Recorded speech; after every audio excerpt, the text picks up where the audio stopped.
Got it. Cool. Here we go.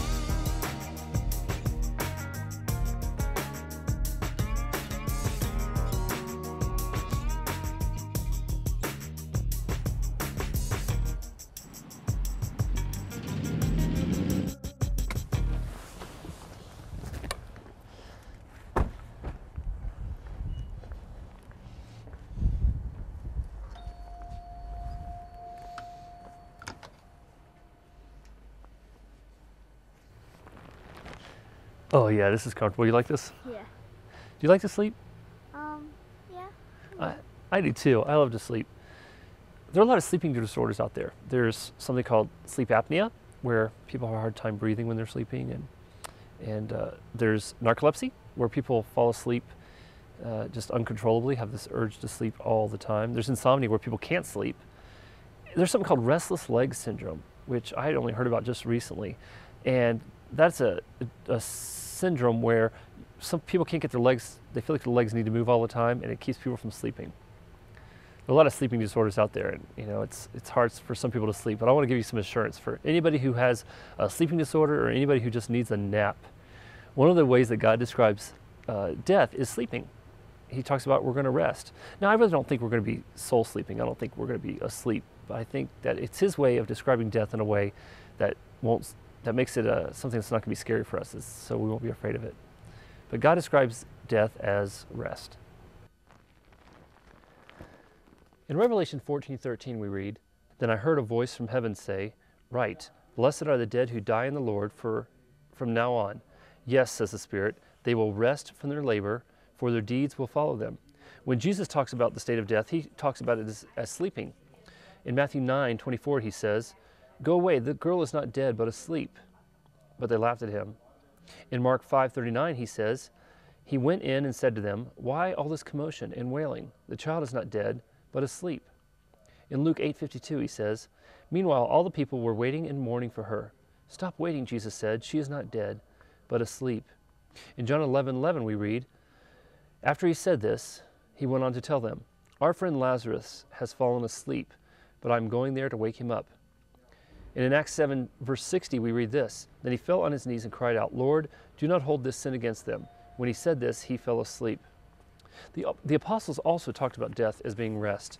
In Acts 13:36 we read this, "For when David had served God's people in his own generation, he fell asleep. He was buried with his fathers, and his body decayed." 1 Corinthians 11:30 we read this, "That is why many among you are weak and sick, and a number of you have fallen asleep." 1 Corinthians 15:6, "After that he appeared to more than 500 of the brothers at the same time, most of whom are still living, though some have fallen asleep." You see, they talk about death as being asleep. "But Christ has indeed been raised from the dead, the first fruits of those who have fallen asleep." That's 1 Corinthians 15, verse 20. A few more. 1 Thessalonians 4, verse 13. "Brothers, we do not want you to be ignorant about those who fall asleep, or to grieve like the rest of men who have no hope. We believe that Jesus died and rose again, so we believe that God will bring with Jesus those who have fallen asleep in him." And in 1 Thessalonians 4:15, "According to the Lord's own word, we tell you that we who are still alive, we who are left till the coming of the Lord, will certainly not precede those who have fallen asleep." I think he tells us God presents death in that way through Jesus and through the apostles to give us comfort, to let us know that we're going to rest. And for anybody who works hard in this life, in need of a nap, I want you to know that one of these days we are going to rest. We're going to rest from labor. We work hard. I know you all work hard, but one of these days it's all going to come to an end, and the work we do is going to be work for joy, work for the Lord, but it's not going to be the toil and strain that we endure now. But one of these days we're going to have rest from our labor. We read that in Revelation chapter 14. Let me share that with you. Revelation 14, verse 13 and 14. "Then I heard a voice from heaven say, 'Write, blessed are the dead who die in the Lord from now on. Yes, says the Spirit, they will rest from their labor, for their deeds will follow them.'" Now that should give us comfort, that one of these days we're going to rest from our labor. A mom was playing cowboys and Indians with her kids in the backyard, and her kid shot her, and she fell down on the ground. She was playing dead. One of the neighbors was watching the scene from his window, and he noticed that she didn't get up. She laid there for quite a long time. In fact, she laid there so long that he felt compelled to go into her backyard. And he approached her. She was laying there, And as he got close to her, she opened one eye and she said, "Don't blow my cover. This is the only chance I've had to rest all day long." Now, maybe some of you mothers understand what it feels like to need that kind of rest. One of these days, we're all going to rest from our labor. But also, another thing I want you to understand is this. We're going to one day rest from death, mourning, crying, and pain. In Revelation 21, we read this. Then I saw a new heaven and a new earth, and the first heaven and the first earth had passed away, and there was no longer any sea. I saw the holy city, the new Jerusalem, coming down out of heaven from God, prepared as a bride beautifully dressed for her husband. And I heard a loud voice from the throne saying, "Now the dwelling of God is with men, and he will live with them. They will be his people, and God himself will be with them and be their God." And listen to this. He tells us we're going to rest from all these things. He will wipe away every tear from their eyes. There will be no more death, mourning, or crying, or pain, for the old order of things has passed away. The old order of things. That's sin. One of these days, listen, one of these days we're going to rest from sin. And won't that be great? You won't have to deal with the sin that's out there from other people, but also the sin that haunts us and causes so much stress in our lives. I can tell you about this dream I had, okay? I had this dream when I went to heaven. And in this dream, I could see all across heaven. All I could see as far as I looked were parking meters.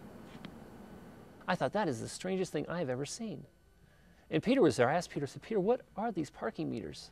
He said, "Oh, they're not parking meters at all. They're sin meters." Sin meters, huh? I started thinking. I said, "I want to see Mark Young's sin meter." I mean, Mark's a pretty upstanding guy. And Peter goes, "Okay." So Peter takes me to this one meter, and it was Mark's sin meter. Barely moving. Barely moving. I thought, that's no surprise at all. Hey, where's Rhonda's sin meter? I wanted to see my wife's sin meter. So Peter took me to Rhonda's sin meter. It wasn't even moving. It looked like it was broken. I flicked it a few times. Not any movement at all. It was covered in dust and cobwebs. No surprise. Okay, then I started thinking. I said, "Hey, I want to see Delmar Schroeder's sin meter." And Peter goes, "Oh, we have that in a special place." And so he takes me to this office. He says, "Here it is." And he opens the door. He said, "This is Delmar's sin meter. We use it as a fan." Okay, well, that's obviously, one of these days, we're not going to have to deal with sin anymore. And what a blessing it'll be to have that rest and that peace that passes all understanding.